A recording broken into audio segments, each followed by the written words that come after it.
The year is 1070 and the lands north of the Humber lay desolate and parched. Trees stand leafless not from the cold winds of winter but from another deathly cause. A thick smoke envelops the open land sourced from a nearby village where the inhabitants lie dead next to their livestock. Timber frames of previously thriving farmsteads crackle and spit amidst a roaring orange blaze. The fields of corn too burn, subjecting any survivors of this massacre to a cruel and arduous hunger. This is now a common image across the sparse moors of the north and is not the result of a foreign warlord, but a product of England's own blood-stained hand. Whose hand, you may ask? Well, that would be William of Normandy's.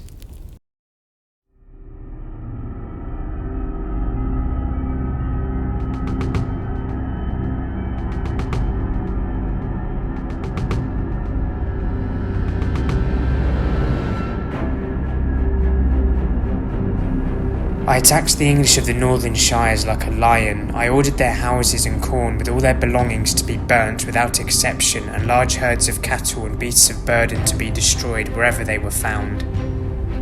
It was there I took revenge on masses of people by subjecting them to a cruel famine, and by doing so, alas, I became the murderer of many thousands of that fine race. Christmas 1069, King William relishes in fine feasts and spoils of the year. His victory at the Battle of Hastings and subsequent ascension to the throne of England puts him in a position of great power, to which many have already submitted. In some areas of the country, revolts against the invader king's rule right to depose their occupier, but are swiftly extinguished in merciless brutality and under an iron fist of tyranny. The people in the north, known as anglo-Scandinavians, have no love nor care for a southern oppressor's demands, for many pledge their allegiance to the Danes.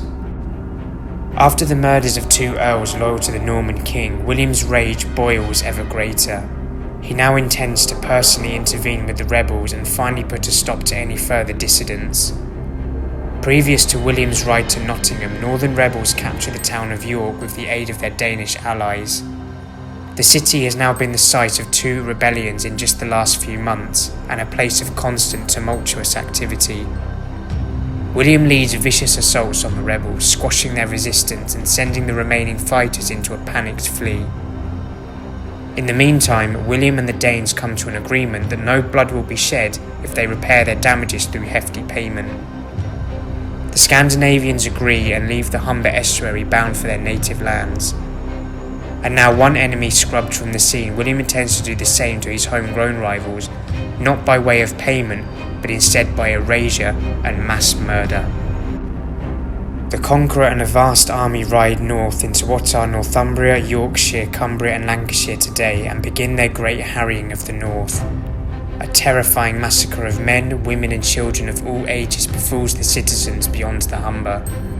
Innocence nor guilt matter here. William wants to purge them all and make clear that rebels will feel his wrath.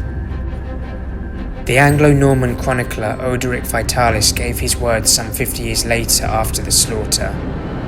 The king stopped at nothing to hunt his enemies. He cut down many people and destroyed homes and lands. Nowhere else had he shown such cruelty. This made a real change. To his shame, William made no effort to control his fury, punishing the innocent with the guilty. He ordered that crops and herds to be burned to ashes. More than 100,000 people perished of starvation. I have often praised William in this book, but I can say nothing good about his brutal slaughter. God will punish him. From the Humber to the Tees, entire villages were destroyed and its people put to the sword. Any survivors were left with nothing but cannibalism to quench their hunger after the mass burning of all livestock and crops in the region. By the time of the 1086 Doomsday Book 16 years later, over 60% of all holdings in Yorkshire was still wasted land, and only 25% of the population of northern England remained. 80,000 oxen and 150,000 people didn't make the count. In the Evesham Abbey Chronicle, refugees fleeing the terror were reported as far away as Worcestershire and the southwest. However, many fled into nearby Scotland and surrounding regions. In all, around 5% of England's entire population was slaughtered in the Great Harrying. The aftermath of the Great Massacre and subsequent famine left parts of the north as a depleted and barren desert. William's vicious brutality to punish who he saw as his enemies left no area unscathed and almost no families unaffected. Contemporary biographers commenting on the king's slaughter of what were technically his own people brought about disdain and disgust. It is often considered his cruelest act and, in the words of some, a stain on his soul.